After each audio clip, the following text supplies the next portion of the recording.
Hello and welcome to another episode of The Meta. I'm your host, Jay Larson, and joining me this week is the one, the only, Chuck Elswick. Hello, Chuck. Hey, Jay. How are you doing today?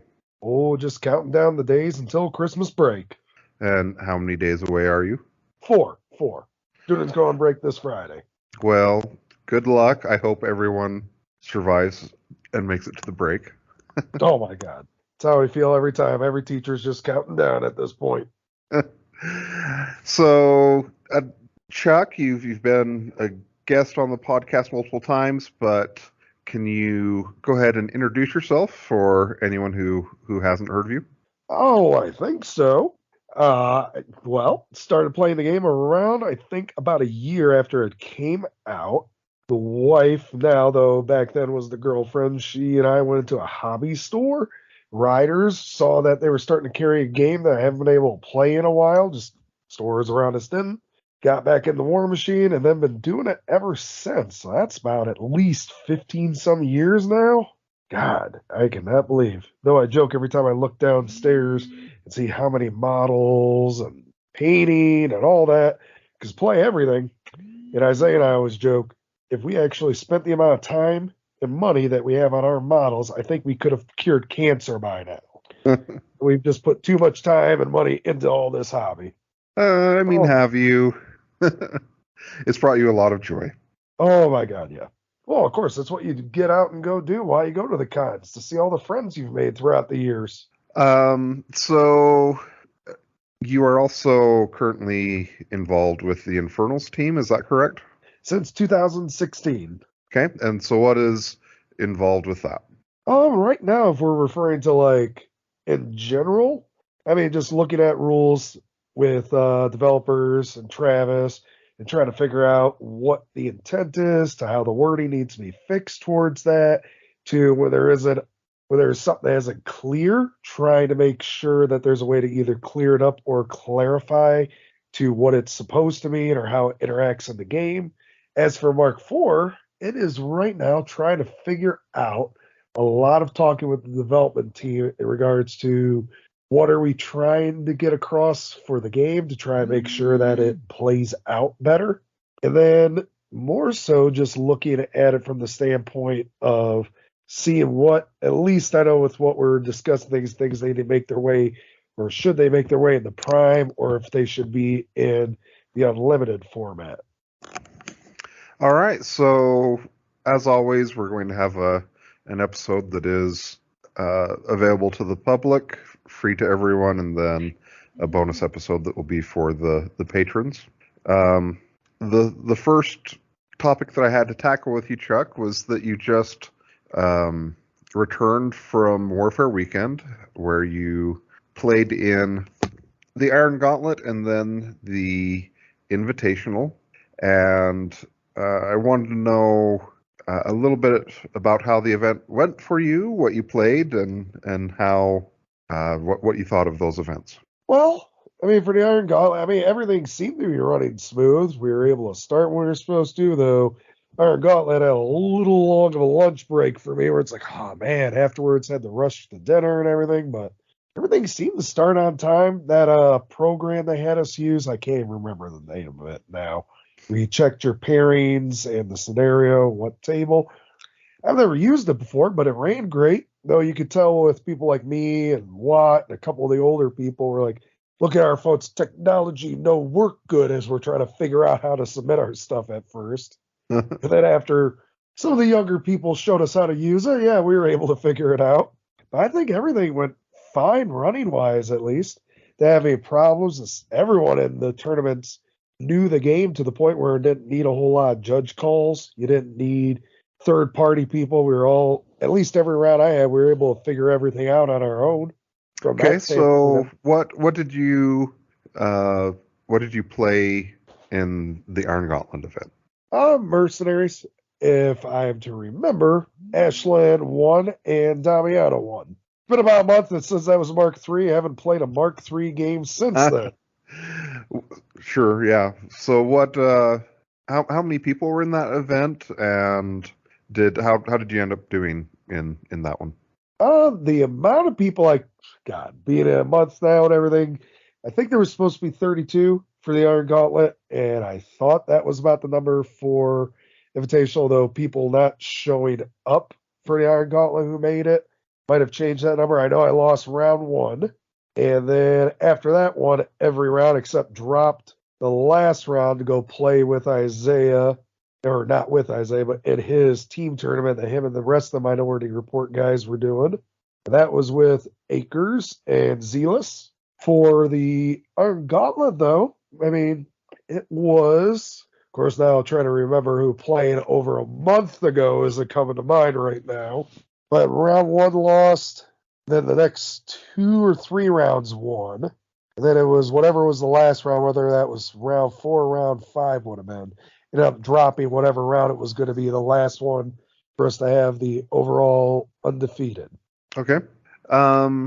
And was there anything, I guess, that sticks out in your head that was noteworthy from any of your games in the Iron Gauntlet event?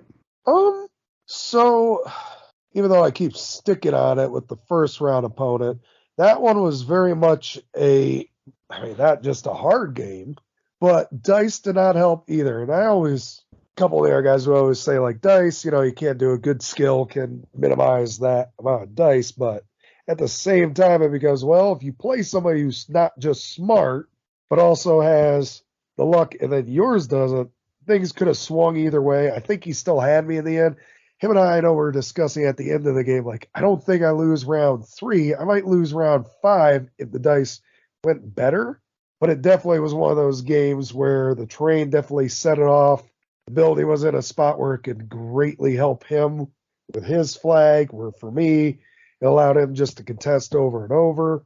For the rounds following, after that, it just became just wanting to play to kill time until the Invitational. By kill time, I mean just a lot of the areas around here after COVID are still recovering, so we don't have a whole lot of game stores. So that weekend for the Warfare Weekend was the first time I had gotten any games in, since the Michigan GT in October. So I'd almost gone a month of not playing any Mark III games, let alone even Mark IV games, but still playing any War Machine games at all until Warfare Weekend. So all trying right. to just and since that was the first game that weekend, I think trying to get the little rust off of me shake some rust might off. have been happening. Sure. So after the Iron Gauntlet, on Saturday night, they started the Invitational. Is that correct? What was that again? I'm sorry, cut out a little on that. Sure. So on Saturday night they started the Invitational. Is that correct? Yes. Okay. And what did you take to the Invitational? Took Grimkin, took Heretic and Child. And what was why did you decide to take those two casters? Real reason why I took them and Mercenaries is because as I had stuff packed up trying to get a Mark III game in at some point, meeting up with someone since GT. I'd already had my Mercs packed up. I'm like, well, I want to play something different for the Invitational. And since I'm playing Mercs for them, what list do I still have in my war room that I haven't played in a long while? And it was Grimkin. So that's how that was decided. So, Okay. yes, I know, just real strategy and in-depth thought process there in determining how I'm going to play something. But the lists were changed because after I played in the team tournament, I'm like, man, just the way I'm wanting or what I'm wanting to take is not really fitting the style that I like. So then they changed from one theme force to the other, which went from bump to dark for the Invitational. Because of the team, like Heretic was in bump, and then I went to dark for the theme force when it went to the Invitational. That was because I think I was at that point like I'm going to get more benefit out of starting off with corpses than just my 2 units having to rise. And then that became just wanting to play them because I was like, well, they're going to drastically see changes from Mark III to Mark IV with how their cards work. So did you feel like that was changing the theme forces like that was the correct choice? I think so, because I didn't do too hot in the team tournament. Thankfully, Akers and Matt carried me on their backs. And so I think in the long run it was good. Okay. And so how did the games go in the Invitational? Trying to remember them all. So there were 5 rounds we had. So the first round I know was against Trolls. That was Cole Grima versus the Child. That game was a slug back and forth until we committed, and it just became with the Child having more heavies than Cole Grima had, on top of the fact the infantry I had and Isaiah just being able to get through Sanguine Bond. I played against Terrence, who's always a fun game to play against, just with the shit talk that we do back and forth. Oh, sorry, poop talk, doo-doo talk, trash talk. Him and I always have a fun one afterwards. I know I played, and that was a funny one when talking with the guys from down there, Dave, with his Grimkin in the semifinals, where him and I are both like, he has the Wanderer and Heretic, and I had Child and Heretic. We're probably both going to drop Heretic, because if he drops Wanderer, it's like, you know who does Starcross better than the Wanderer? The Heretic with Starcrossed, if he happens to cast it in the Heretic's control range. And then the round before that was, cannot remember his name. I've never played him before, but I know he had Cephalix with Thexus, and it was only because of a couple bad rolls he had that allowed me to kick back and end up pulling it out at the end and winning. And that was, I think he actually knocked out Jake Van Meter from the tournament. I think he won on scenario for what I remember them talking about. Okay. But yeah, his came down to he was trying to assassinate Heretic, and that was in the quarterfinals. And he left him alive on 3 boxes just through bad rolls. But no, I don't think I had a single problem. And then, of course, I lost in the finals. Granted, the opponent I had to keep hearing about, like, yeah, well, these Death Archons can't go in this list anymore. Yeah, you won't have these spells, or you won't be able to do this list build. It's like, yeah, but it's legal now, so you had to be prepared for it at some point. Okay. And what about the rest of the rounds that you had? Other than the brief mentioning that I just said, which ones are you looking for specifically, I guess? You made it all the way to the finals, and is it correct? Yes. And so how did that game go? It's definitely one of those could have played a lot better. Instead of just piecing stuff into the zone, I could have ran it more. I guess I was still on the being used to from the rounds before of using my gremlin swarms to contest. Just thinking, I'll just throw one into this zone at a time over, I should just throw 2 in and make it harder for my opponent to deal with 2 of them and a heavy over that. Or I could have just walked after Kruger 2 feeded and caught Child. Child could have just walked up further, caught more of my opponent's army, because I had taken a Labyrinth. Of course, I'm going to mix up names and abilities from Mark 3 to Mark 4 transfer over. But I did take the Arcana, where once something would move in the Child's control area, could pop it, and the rest of the army activated would suffer a -2 speed, which would keep Archons from possibly getting where they needed to, could keep the Stalker, which would kill the objective, but then I might get shot down by the Wool Weirds. But again, dice and all that. I should have, after I thought about the game, I thought I should have just moved the Child up and gone, all right, keep enough Fury, maybe I live, but now you can't win on scenario. Because originally we were keeping within 1 or 2 control points, and it just became that would be the round where if Circle goes all in, then would beat me on control point. All right. Well, did you have any other thoughts on that event before we get into some of the listener questions? No, not really. I'm just usually surprised by the end of every invitation. Like, how the hell did I make it in? All right. So the first set of questions here are from Harrison. His first question is, do you think the previously limited factions now have an unfair advantage over the other Legacy Prime lists due to the large selection of models and casters? I mean, I kind of think so, in the sense that if you look at I mean, what is it? A majority of the primes that we're looking at when we look coming in have 3. We're like, you look at Convergence, they have what? 8? They have 8 of their Warcasters in it. Remkin has, all 5 of theirs. I mean, of course, the only one they don't have would be the Old Witch right now. Infernals, of course, being limited, but they only had 3 regardless. But I'm assuming when we're talking about our limited, that's kind of what we're looking at before we get into any of the new ones that are coming in. And I assume we're not talking about new ones since right now the new Prime only have 2 each as releases are coming.